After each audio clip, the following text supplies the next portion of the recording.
If you are managing a lot of data, linking a sheet from one workbook to another can be a valuable skill. This tutorial will show you how to link an Excel worksheet to another workbook. Start Excel with the sheet loaded that contains the information you want to link to a new workbook.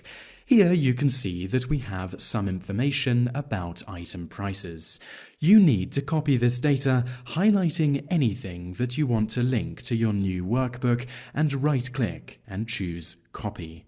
Now you need to create a new workbook. Click on File and then New. Double-click the Blank Workbook option. This will open a new workbook in a new window. Right now it has no links to the previous workbook. Right-click where you want to paste the data, here in cell A1, and navigate to Paste Special and click on the Paste Special button. The Paste Special window will appear, and in the bottom left corner you will see a Paste Link button. Click this. The data from the other sheet will appear.